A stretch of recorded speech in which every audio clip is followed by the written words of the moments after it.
Well, Kaitlin, that's actually incorrect. And normally I wouldn't cut you off, but you're repeating disinformation. Today's breaking story is that testy rebuttal by Stacey Abrams, prominent Democrat activist and former Georgia House of Representatives minority leader. She was so incensed by a question by CNN anchor Kaitlin Collins that she felt compelled to fact-check her in real time. Now, we're used to seeing Fox News get instantly fact-checked when they play gotcha with Democrat leaders, but it's less common on the more left-leaning CNN, and I'll play the full exchange for you in just a minute. You may remember Abrams as a rising star in the Democratic Party, and 4 years ago she was even floated as a vice president possibility, and she has even gone on the record to say she'll be president by 2040. But in 2018 she ran for governor of Georgia and lost in a very controversial race. And what she said about that and Collins' gotcha gambit is what's in the clip you'll see shortly. And more recently, in fact, just yesterday, you may have seen that Abrams brought that same fiery energy to the stump for Vice President Harris at a campaign stop in Atlanta.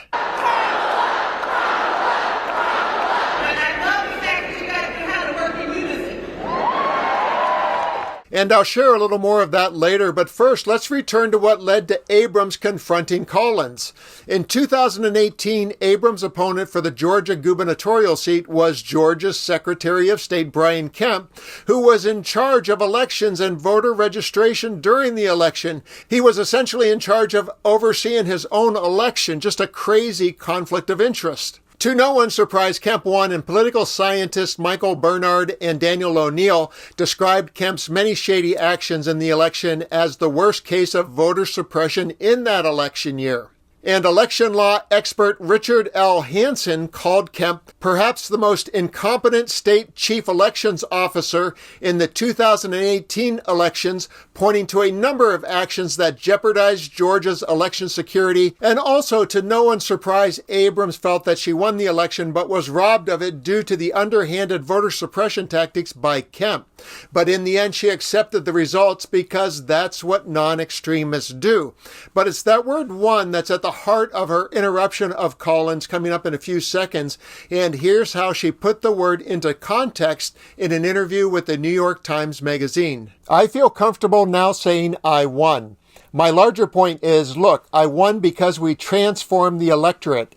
We turned out people who had never voted. We outmatched every Democrat in Georgia history. But voter suppression is endemic, and it's having a corrosive effect. If we do not resolve this problem, it will harm us all. But what we call attention to are the 1.4 million plus who were purged, and the 53,000 who weren't processed, and the thousands who were given provisional ballots.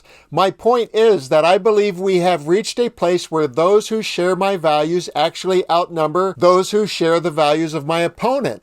And that wasn't made manifest because of his structural racism and how he diminished people's ability to vote. And now that you know the backstory, that awkward moment where Abrams felt compelled to interrupt Kaitlin Collins will make sense. Well, I do remember the time you told the New York Times, I won. You did describe it as a stolen election. The courts did side with the Secretary of State, Brad Raffensperger, and some of the challenges as well. Kaitlin, that's actually incorrect. And normally I wouldn't cut you off, but you're repeating disinformation.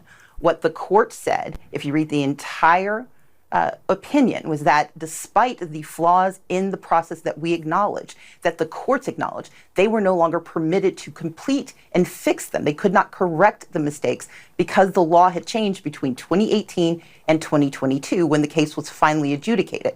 There was never a moment where they said what happened was right. What they said was there was no capacity to correct the mistakes. And so it's important that we not only use the headlines, but we read the fine print, because that's where the mistakes are made. That's where the challenges are. I believed then, and I believe now, I have never been the governor of Georgia. I have never claimed to be the governor of Georgia. What I have said is that voters were denied their full rights. Courts agreed with me in the time of that election. They agreed with me post-election. The state made changes to the flaws, some of them. Unfortunately, too many of them have been restored in different ways, and we continue to face voter suppression, not only in Georgia, but around the country, because Republicans are using the ability to change the laws because we no longer have the protection of the Voting Rights Act to make it harder for for average voters to show up at the polls and have their votes counted. That should be that should be where our focus is. That should be where our attention is. And anyone who tries to distract us from that is not doing the work of protecting democracy in America. And I take your point that obviously you did not agree with the laws that were in place. You didn't like the new ones that Governor Kemp signed.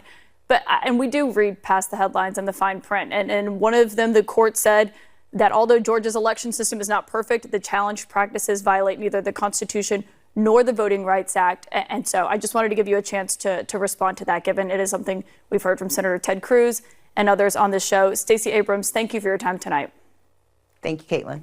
And respond she did. And I think the bigger point is the distinction between what she said and her actions and Trump's election denialism. She legally acknowledged that Brian Kemp secured a sufficient number of votes under the existing system to become the governor of Georgia. And there was no insurrection on the Georgia Capitol building, despite the fact that she had much more cause than Trump did. And that shows the Democratic Party is the party of election law and order. And the very different responses have had very different impacts on our democracy. One, while Abrams raised concerns about specific issues, Trump's baseless claims have eroded trust in the entire system for millions of Americans. Two, Abrams did not interfere with Kemp taking office. Trump's actions disrupted the peaceful transfer of power, a cornerstone of democracy. And three, Abrams' efforts focused on expanding voter access. Trump's claims have fueled restrictive voting laws and election denialism among candidates. And now I want to know what you think about the Abrams-Collins kerfuffle and your feelings of Abrams as a thought leader and influencer within the Democratic Party. And while you're commenting below, I'll play a couple of more highlights from her compelling speech at the Kamala Harris rally. We got 98 days to get this done. We got 98 days to show America what Georgia already knows. You see, we are a state of dreamers. We have had dreams. We got a basketball team called